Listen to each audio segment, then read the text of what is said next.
जंतुओं में पोषण के बाद पादपों में पोषण, जिसके अंतर्गत प्रकाश संश्लेषण की क्रिया के आधार पर कार्बन डाइऑक्साइड और जल की अभिक्रिया सनलाइट सूर्य के प्रकाश में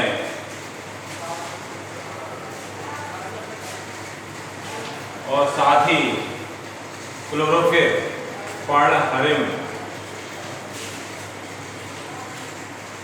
वर्णक के रूप में C6H12O6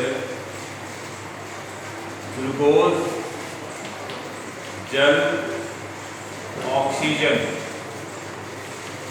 प्राप्त होती है, जिसमें प्रकाश संश्लेषण का जो कार्यस्थल है उस कार्यस्थल में पत्तियों की संरचना के आधार पर होने वाली क्रिया है, क्योंकि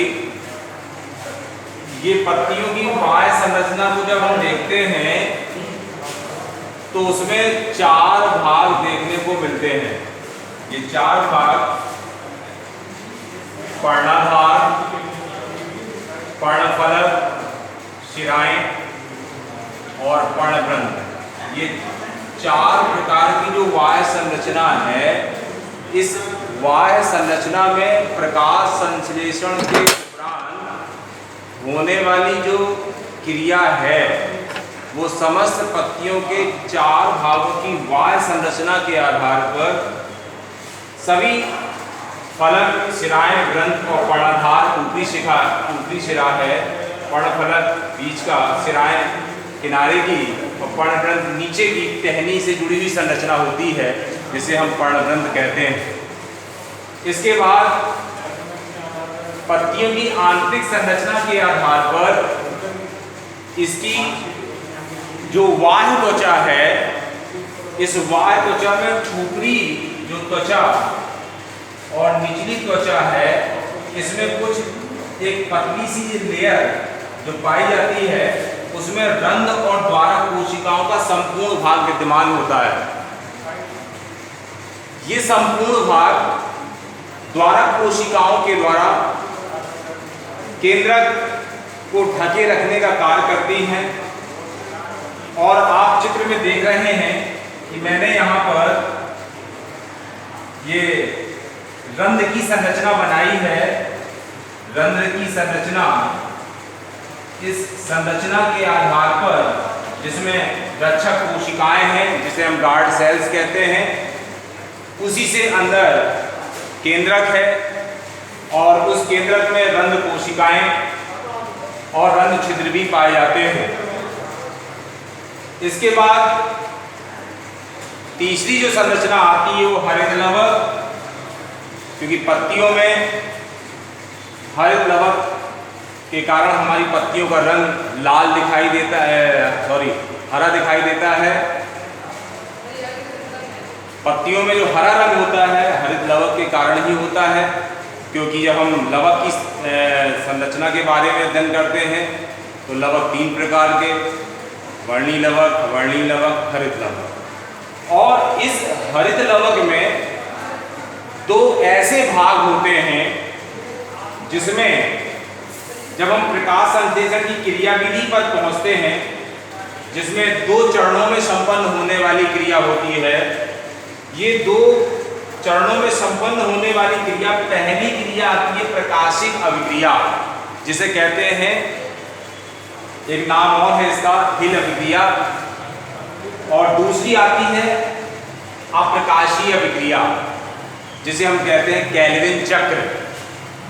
पहली जब बात करते हैं प्रकाशिक अभिक्रिया की, इसकी खोज रॉबर्ट हिल नामक वैज्ञानिक ने की थी और ये हरित लवक की ग्रेना वाले भाग में संपन्न होती है, क्योंकि हरित लवक में 2 भाग होते हैं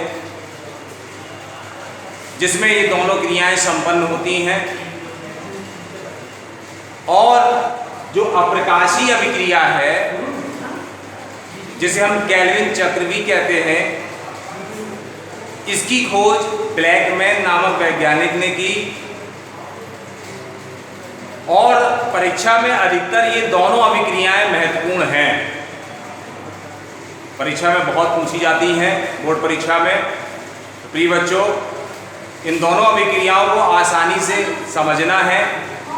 और ब्लैकमैन जो अभिक्रिया है ये हरित लवक के स्ट्रोमा वाले भाग पर संपन्न होती है। स्ट्रोमा वाले भाग पर जो थैलेकाइड से जुड़ी हुई संरचना होती है, और इसमें जैसे कि सिक्के के ढेर, जब सिक्के के ढेर हम लगा देते हैं तो उसमें थैलेकाइड से जुड़ी संरचना ये पाई जाती है। और प्रकाश संश्लेषण के लिए जो आवश्यक अवस्थाएं हैं उसमें पहली बात आती है प्रकाश, लाइट, और साथ ही पर्णहरिण दोनों की उपस्थिति अनिवार्य है, जो पूर्ण रूप से सहायता करती है। इसके बाद हम आगे बढ़ते हैं कि कुछ सहायक कारक भी हैं जो प्रकाश संश्लेषण पादपों में पोषण के लिए सहायक होते हैं, जिसमें CO2 कार्बन डाइऑक्साइड, तापमान टेम्परेचर, खनिज लवण जिसमें मैग्नीशियम, आयरन, जिंक, कॉपर तथा साथ ही जल, ये सभी सहायक कारक के रूप में विद्यमान होते हैं। और प्रकाश संश्लेषण के महत्व में पहली बात आती है भोज्य पदार्थों का उत्पादन, दूसरी बात आती है ऊर्जा के स्रोत, और तीसरी बात आती है वायुमंडल का नियंत्रण तथा अंतरिक्ष यात्रा। ये सभी बिंदुओं पर आधारित हमारा प्रकाश संश्लेषण क्रिया है। इस क्रिया में सहयोगी कारक के रूप में जैसे ऊर्जा के स्रोत,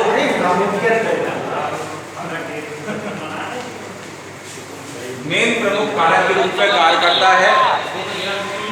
ये सभी पादपों में पोषण से संबंधित अभिक्रियाएं, संरचनाएं, क्रियाविधि और सहायक कारक के रूप में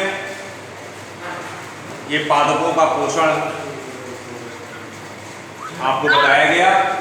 ओ भैया, इसके बाद में अब हम आगे चर्चा करेंगे पोषण के बाद पाचन, उसके बारे में नेक्स्ट टर्न पर चर्चा करेंगे।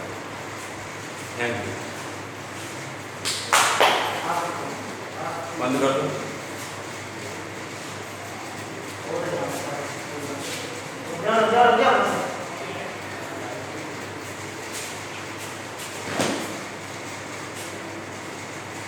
हम लोग